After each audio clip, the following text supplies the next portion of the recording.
السلام عليكم ورحمة الله وبركاته.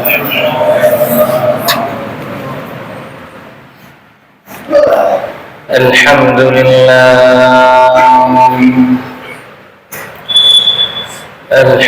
لله نحمده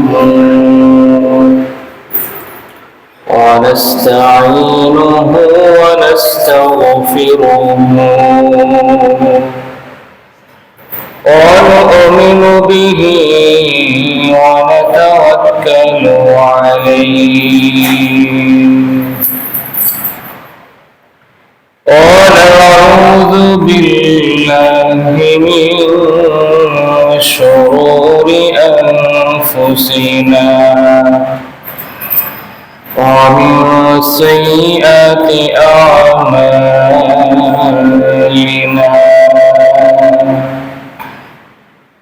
من يهده الله فلا مضل له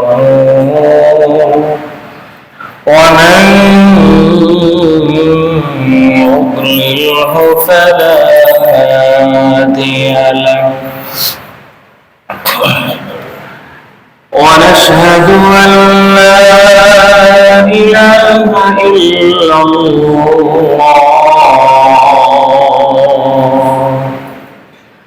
وحده لا شريك له.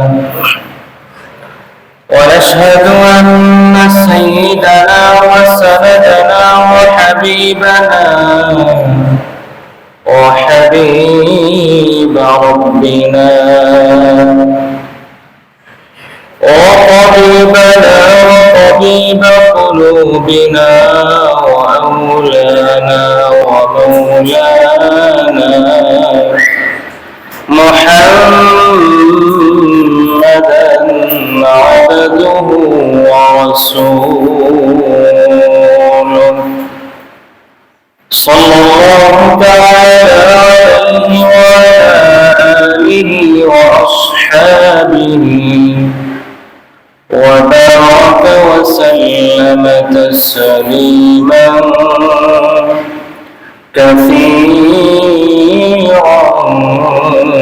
كثيرا الذي أرسله الله تعالى بالحق إلى كافة الناس بشيرا ونذيرا وداعيا إلى الله بإذنه وسراجا منيرا. أما بعد فأعوذ بالله من الشيطان الرجيم. بسم الله الرحمن الرحيم.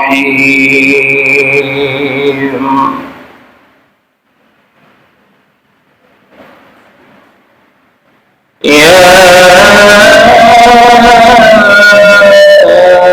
أيها الذين آمنوا عليكم أنفسكم. وعن أنس رضي الله تعالى عنه قال رسول الله صلى الله عليه وسلم: ثلاث كفارات وثلاث درجات وثلاث منجيات وثلاث مهلكات أو كما قال النبي عليه الصلاة والسلام. آمنت بالله صدق الله مولانا العظيم وصدق رسوله النبي الأمي الأمين الكريم ونحن على ذلك لمن الشاهدين والشاكرين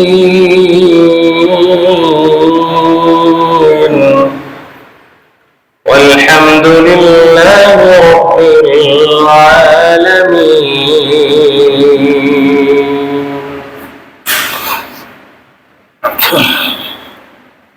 معزز محترم সম্মানিত মুসলিয়ান کرام, আল্লাহ রাব্বুল আলামিন আমাদেরকে পবিত্র জুমার দিনে জুমার নামাজ জামাতের সাথে আদায় করার জন্য মসজিদে আসার তৌফিক দান করেছেন। এজন্য সবাই রব্বুল আলামিনের শাহী দরবারে মন প্রাণ খুলে শুকরিয়া আদায় করি, আলহামদুলিল্লাহ।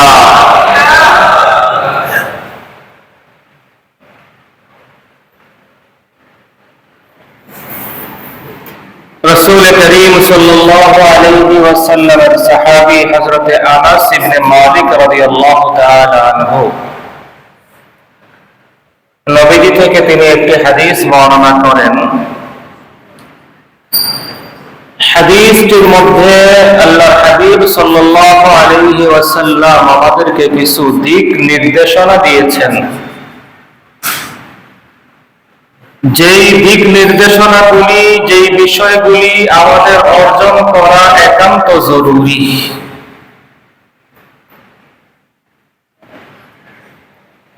এক নম্বর হলো, আমরা এখানে এমন কেউ নেই যিনি বলতে পারবো যে আমার জীবনে কোনো গুনাহ নাই। এমন কেউ আছে বলেন?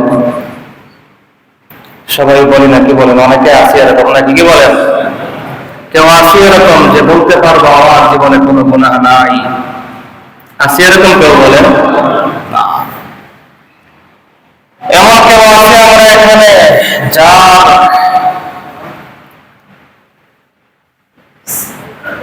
আখিরাতে সর্বোচ্চ জান্নাত লাভ করার আশা নাই? কেমন কেউ আছি বলেন? দুনিয়ার জমিনে আমরা প্রমোশন চাই, পদোন্নতি চাই, ঠিক কিনা বলেন?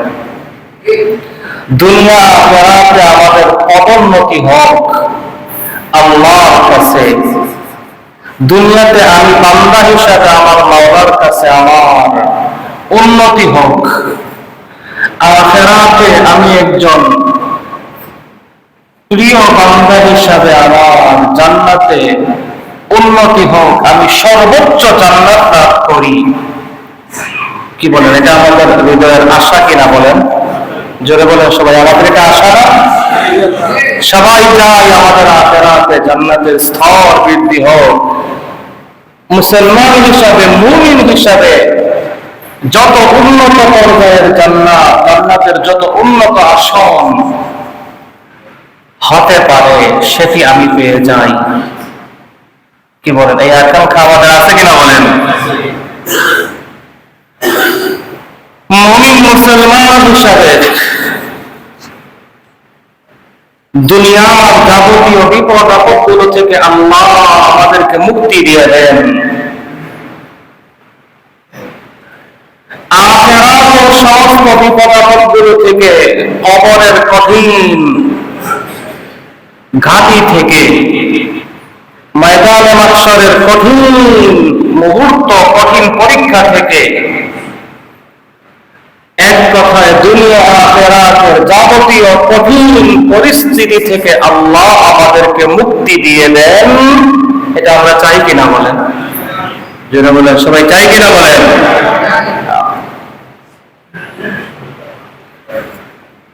রাসূল করিম সাল্লাল্লাহু আলাইহি ওয়াসাল্লাম হযরত আনাস ইবনে মালিক রাদিয়াল্লাহু তাআলা আনহুকে একদিন বলতেছেন, হযরত আনাস ইবনে মালিক রাদিয়াল্লাহু তাআলা আনহু আল্লাহর হাবিব থেকে এই সংক্রান্ত কিছু গাইডলাইন আমাদের জন্য বর্ণনা করলেন। নবীজি থেকে এই বিষয়গুলো সংক্রান্ত কিছু দিক নির্দেশনা আমাদের জন্য বর্ণনা করলেন।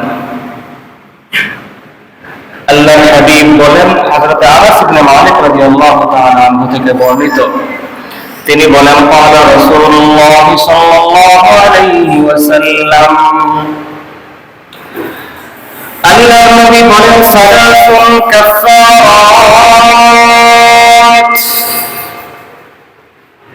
নবীজি বলেন, ও আমার উম্মতেরা, তিনটা আমল তোমরা বেশি বেশি করে করো।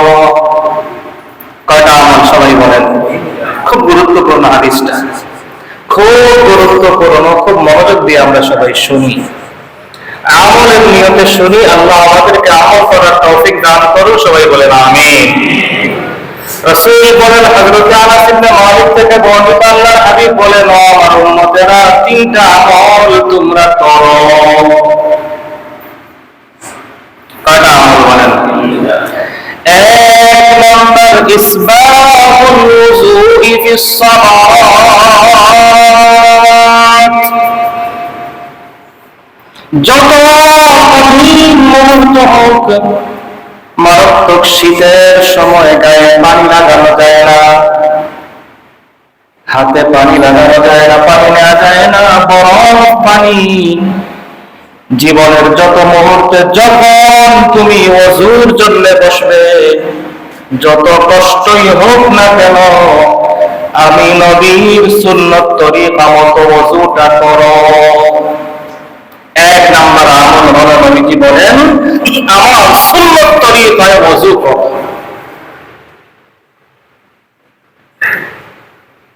ওযুর মধ্যে আমাদের ঝামেলা আছে না নাই বলেন? জোরে বলেন সবাই, আছে না নাই? অনেক মারাত্মক ঝামেলা আছে ওযুর মধ্যে আমার। রাসূল বলেন, এক নাম্বার আমল হলো, ভালোভাবে আমি নবীর সুন্নত তরিকা মতো ওযু করো। যখন যেখানে থাকো, যে অবস্থায় থাকো, বড় দামি আমল ওযু। ওযু আল্লাহ রাব্বুল আলামিন মুমিন মুসলমান হিসেবে আমাদেরকে এমন একটা আমল দিয়েছেন যে এই আমলের মাধ্যমে বান্দার গুনাহগুলো ঝরে পড়ে যায়।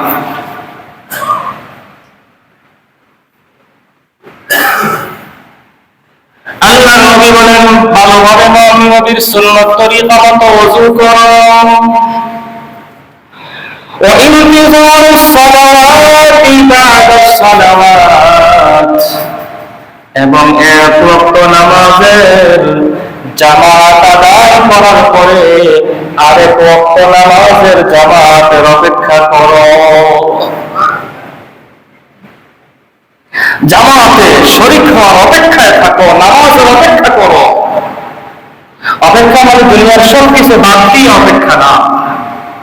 আমি একটা ওয়াক্ত নামাজের জামাত থেকে বের হয়ে গেলাম, দুনিয়ার যে কাজেই আমি থাকি না কেন, যেখানেই থাকি না কেন, যে অবস্থায় থাকি না কেন, মনে মনে অপেক্ষার মানসিকতা হৃদয়ে রাখা। এখন কয়টা বাজতেছে, এতটা, মোটামুটি জামাতের এই সময়টুকু বাকি আছে, এর মধ্যে আমার যা করার করে ফেলতে হবে এবং এই সময়ের ভিতরে আমাকে জামাতে গিয়ে শরীক হতে হবে। আল্লাহর হাবিব বলেন, দ্বিতীয় নম্বর আমল হলো ইন্তিজারুস সালাওয়াত বা'দাস সালাওয়াত। এক নামাজের পরে আরেক নামাজের অপেক্ষা করো।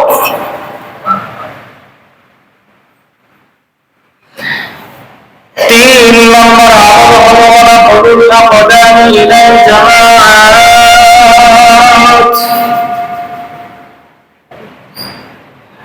জামাতে নামাজে শরীক হওয়ার জন্য পায়ে হেঁটে যাও।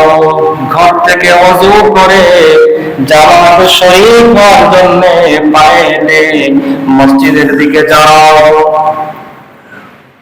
বড় দামি একটা আমল, আযান শুনে ওযু করে, ঘর থেকে ওযু করে জামাতে শরীক হওয়ার জন্য রওনা দেওয়া। আল্লাহ রাসূল সাল্লাল্লাহু আলাইহি ওয়াসাল্লাম হাদিসের মধ্যে বলেন, আমার মুমিন মুসলমান উম্মত যখন আযান শুনে ভালো করে ওযু করে জামাতে শরীক হওয়ার জন্য ঘর থেকে রওনা দেয়, প্রতিটা কদমের বিনিময়ে, প্রতিটা পাড়ার বিনিময়ে ওই বান্দার জীবনের একটা গুনাহকে আল্লাহ তাআলার পক্ষ থেকে মাফ করে দেওয়া হয়। যত পাড়া দিয়ে আমি আসছি ততটা গুনাহ আমার মাফ হয়ে গেছে। প্রতিটা কদমের বিনিময়ে ওই বান্দার আমল নামায় একটা করে নেক আমল লিখে দেওয়া হয়। একটা করে গুনাহ মাফ হলো, একটা করে নেকি লেখা হলো। প্রতিটা কদমের বিনিময়ে আমার জান্নাতের স্তর বৃদ্ধি হতে থাকে। আল্লাহর হাবিব বলেন সালাসুন কাফারাত, নবীজি বলেন এই তিনটা আমল করো। এক নাম্বার হলো ওযু করার জন্য যখন বসবা আমি নবীর সুন্নাত তরিকা মতো ওযু করো।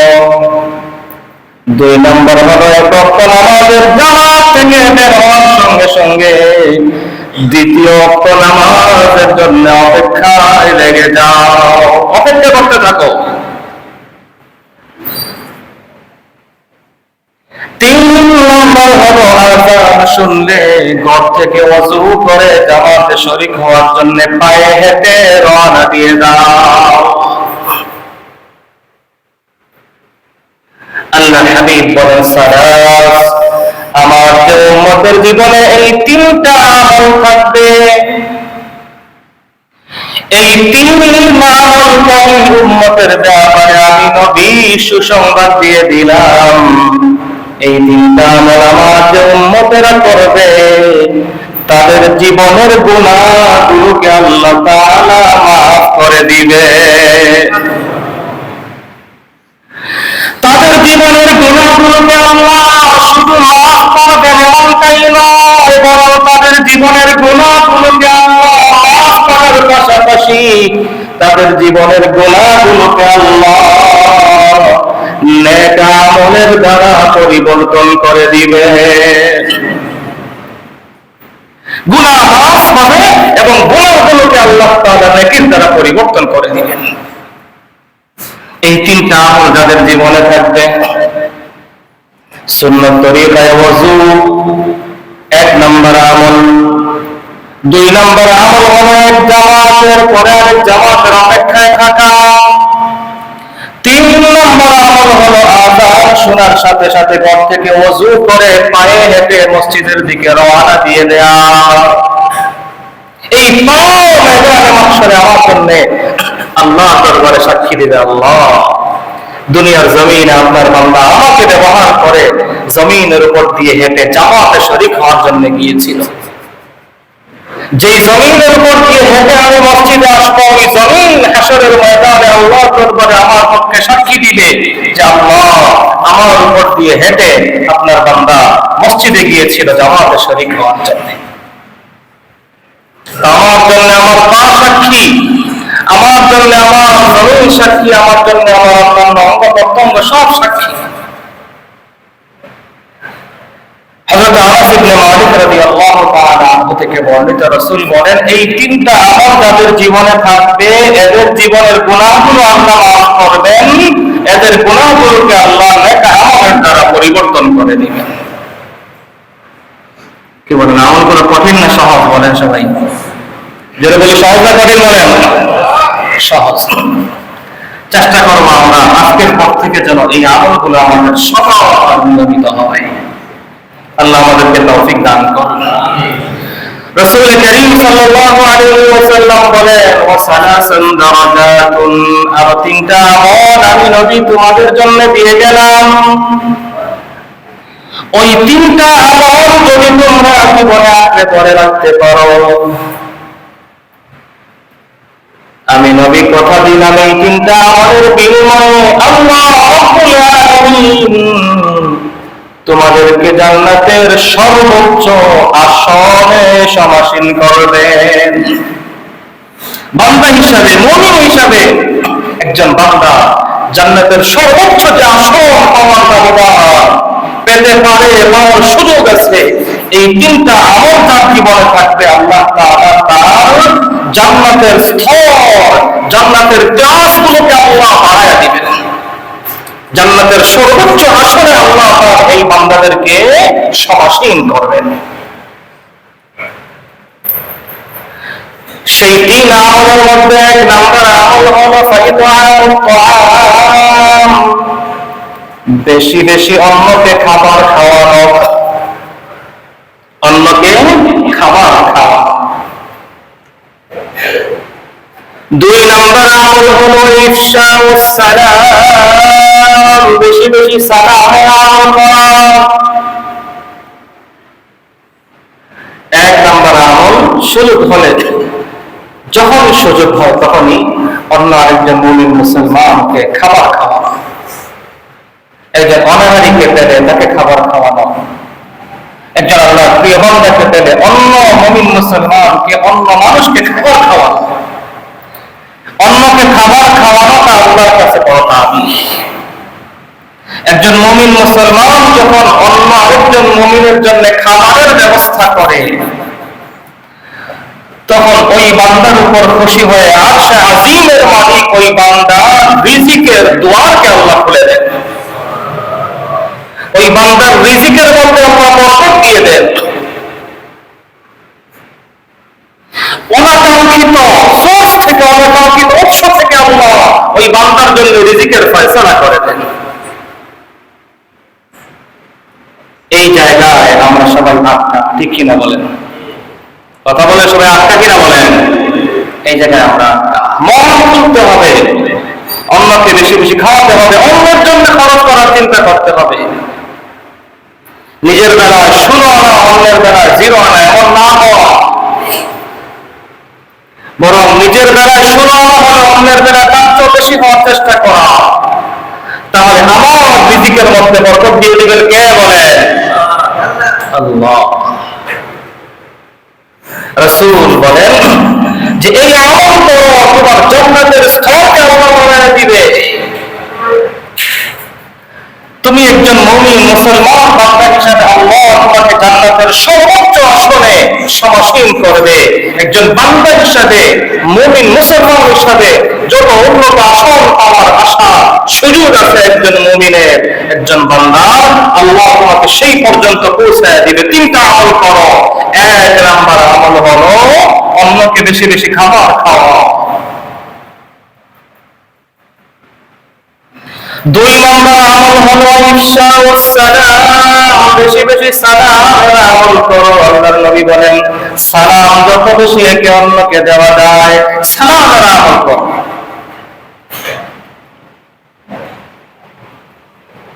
3 নম্বর আমল হলো সালাতু বিল-লাইলি ওয়ান-নাসু নিয়াম।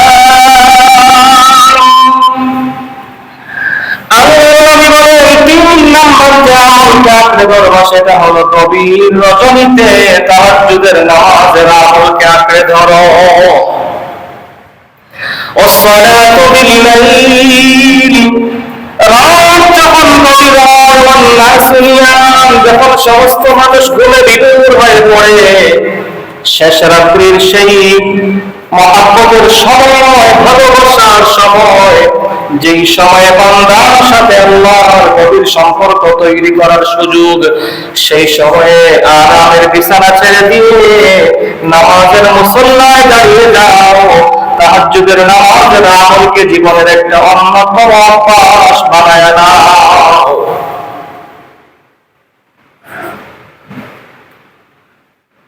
এই 3টা আমল করো। রাসূল সাল্লাল্লাহু আলাইহি ওয়াসাল্লাম বলেন, ও আমার উম্মতেরা, এই 3টা আমল করো। সালাসুন দারাজাতুন, এই 3 আমলের বিনিময়ে আল্লাহ রাব্বুল আলামিন তোমার আসন জান্নাতে, তোমার স্থান, তোমার মর্তবা আল্লাহ কোথায় নিয়ে পৌঁছাবেন তুমি কল্পনাও করতে পারবা না। এই 3 আমলের বরকতে আল্লাহ রাব্বুল আলামিন দুনিয়াতে তোমাকে কত সম্মানী বানাবেন তুমি বান্দা কল্পনাও করতে পারবা না। এই 3 আমল করো, দুনিয়া আখিরাতে তোমাকে আল্লাহ কত সম্মানী বানাবেন তোমার কল্পনাও না। অন্যকে খাবার খাওয়াও, অন্যকে খাবার খাওয়ানো, বেশি বেশি বেশি বেশি সালাম দেওয়া, তিন নম্বর হলো শেষ রাত্রিতে তাহাজ্জুদের নামাজের আমল। রাসূল বলেন সালাতুন দারাজাত, এই তিনটা আমল এমন এর দ্বারা বান্দার সম্মান শুধু বাড়তেই থাকে, বান্দার স্তর, বান্দার মর্তবা শুধু বাড়তেই থাকে, শুধু বাড়তেই থাকে, দুনিয়াতেও বাড়বে আখিরাতেও বাড়বে।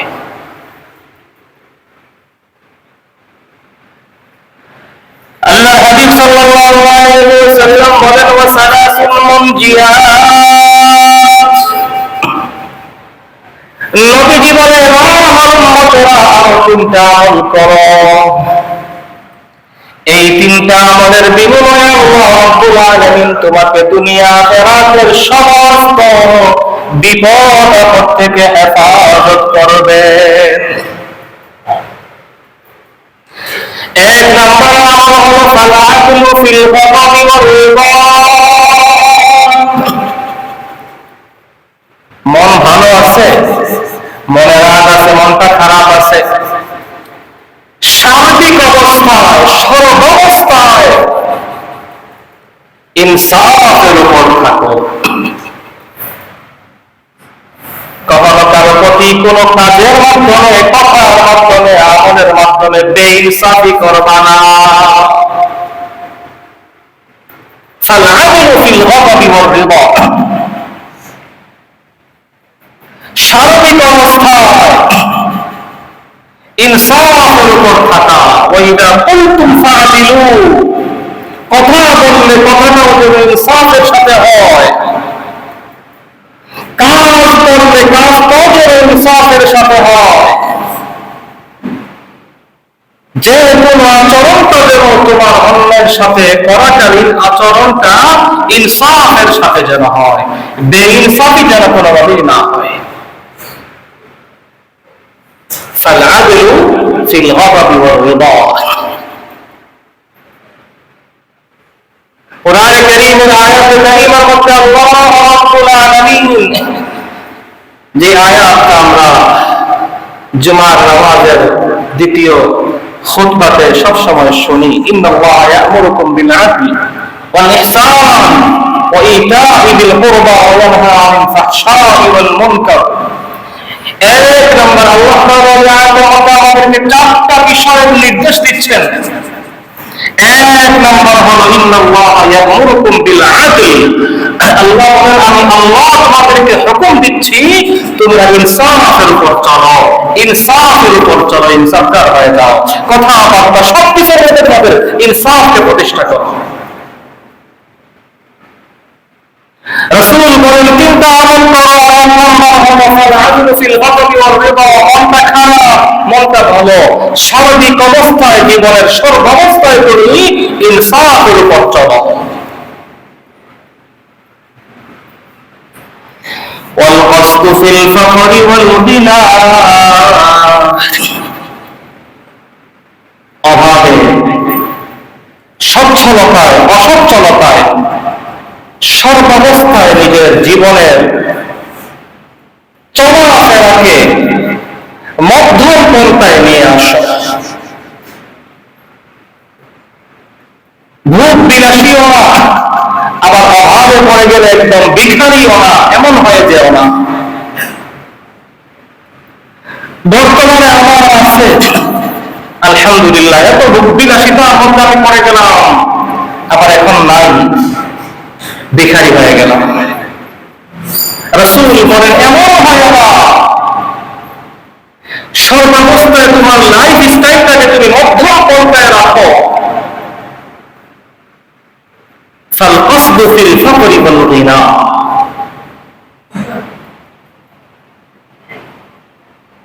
আছে এমন ভাবে চলনা, লোকে তোমাকে বলল অনেক কিছু, নেই এখন আর দিশা নাই, দিশাহারা হয়ে গেলাম, এমন যেন না হয়, মধ্যম পন্থায় চলো। ওয়াল কসদু ফিল ফাকরি ওয়াল গিনা, জীবনের লাইফ স্টাইলটাকে কিভাবে রাখা দরকার, রাসূল করিম সাল্লাল্লাহু আলাইহি ওয়াসাল্লাম কত সুন্দর একটা দিক নির্দেশনা দিয়ে দিলেন। এক কথা, মাত্র একটা কথা,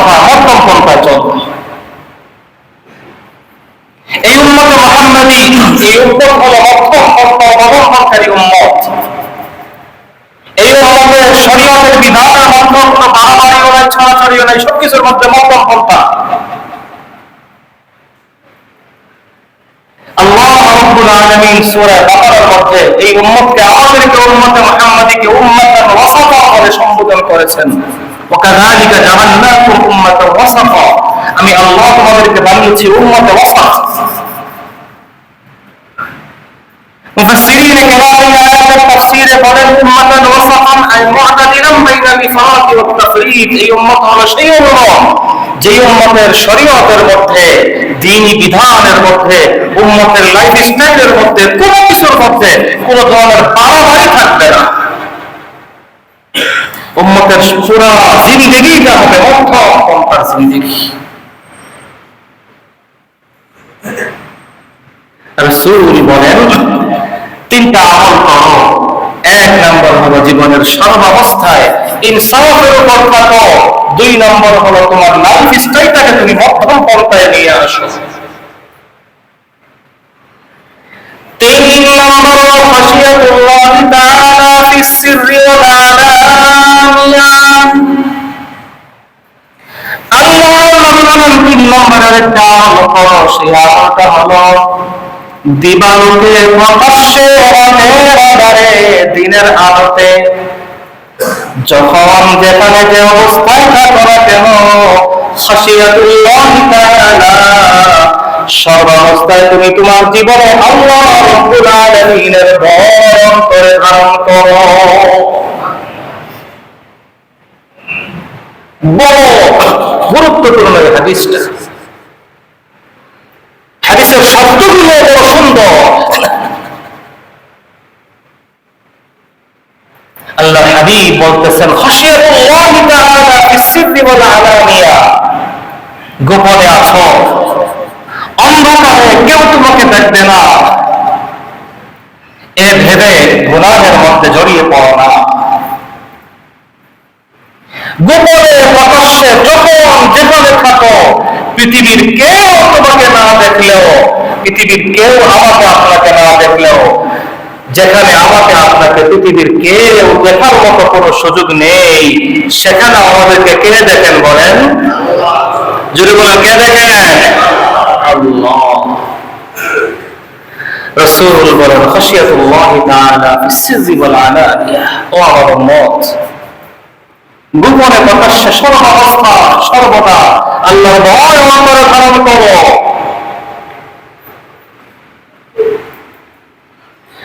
আল্লাহর হাবিব বলেন তিনটা আমাদের জীবনে চলে আসবে। এক নম্বর আমল হলো ফালাদুল ফিল গাদাবি ওয়ার রিদা, সর্বাবস্থায় ইনসাফের উপর চলা।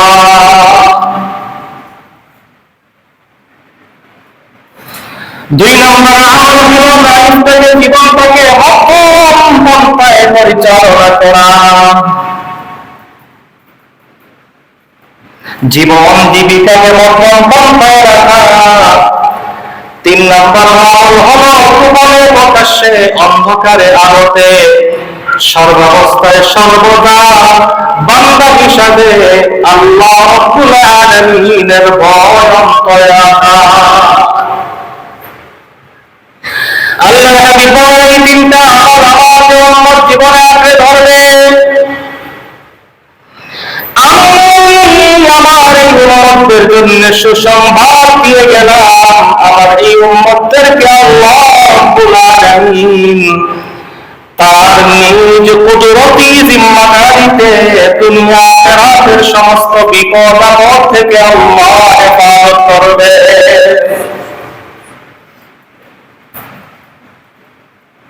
এই তিন আমলের বিনিময়ে আল্লাহ দুনিয়াতেও বান্দাকে বিপদ আপদ থেকে হেফাজত করবেন।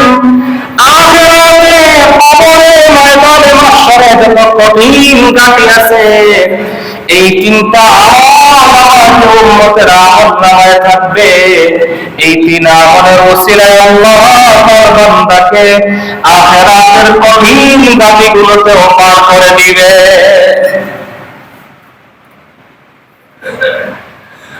এজন্য মুসলমান کرام, রাসূল করিম সাল্লাল্লাহু আলাইহি ওয়াসাল্লামের এই হাদিসটা থেকে আমরা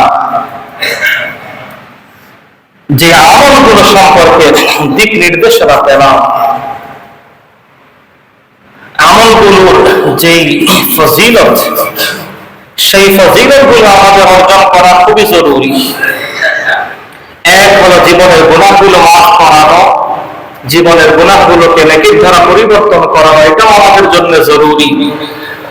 রাসূল বলেন, তিনটা আমল করো, এই তিনটা আমলের বিনিময়ে আল্লাহ গুনাহ মাফ করে দিবেন, তোমার জীবনের গুনাহগুলোকে আল্লাহ নেক আমলের দ্বারা পরিবর্তন করে দিবেন। সুন্নাত তরিকায় ওযু করো, এক নামাজের জামাত থেকে বের হওয়ার পরে আরেক নামাজের জামাতের অপেক্ষায় থাকো। তিন হলো আযান শুনলে ঘর থেকে ওযু করে মসজিদের দিকে পায়ে হেঁটে রওনা দিয়ে দাও, তোমার জীবনের গুনাহগুলোকে আল্লাহ মাফ করে দিবেন, পাশাপাশি গুনাহগুলোকে নেকির দ্বারা পরিবর্তন করে দিবেন। রাসূল সাল্লাল্লাহু আলাইহি ওয়াসাল্লাম বলেন, দ্বিতীয়ত হলো তিনটা আমল করো, এই তিনটা আমলের বিনিময়ে তোমার দুনিয়া আখিরাতে আল্লাহ সম্মান এত পরিমাণ বাড়াবেন, এত পরিমাণ বাড়াবেন যা তোমার কল্পনাও নাই, কল্পনার বাহিরে। তোমার দুনিয়ার সম্মান আল্লাহ বাড়াবেন, আখিরাতে জান্নাতে আল্লাহ তোমাকে এমন আসনে নিয়ে যাবেন যা তোমার হিসাবও ছিল না, কল্পনাও ছিল না। এক নম্বর হলো অন্যকে বেশি বেশি খাবার খাওয়াও, দুই নম্বর হলো বেশি বেশি সালাতের আমল করো, তিন হলো শেষ রাত্রিতে তাহাজ্জুদের নামাজের আমল করো। রাসূল বলেন, তিনটা আমল করো, এই তিনটা আমলের বিনিময়ে আল্লাহ তোমাকে দুনিয়া আখিরাতের সমস্ত বিপদ আপদ থেকে হেফাজত করবেন, মুক্তি দিয়ে দিবেন। সব অবস্থায় ন্যায় ইনসাফের উপর চলো। দুই হলো জীবন জীবিকাকে মধ্যম পন্থায় পরিচালিত করো। তিন হলো সব অবস্থায় আল্লাহর ভয় অন্তরে নিয়ে চলো। আল্লাহ রাব্বুল আলামিন আমাদেরকে এই আমলগুলো জীবনে আজ থেকে নিয়ে মওত পর্যন্ত আঁকড়ে ধরার তৌফিক দান করুন। আমিন। ওয়া আখিরু দাওয়ানা আলহামদুলিল্লাহি রাব্বিল আলামিন।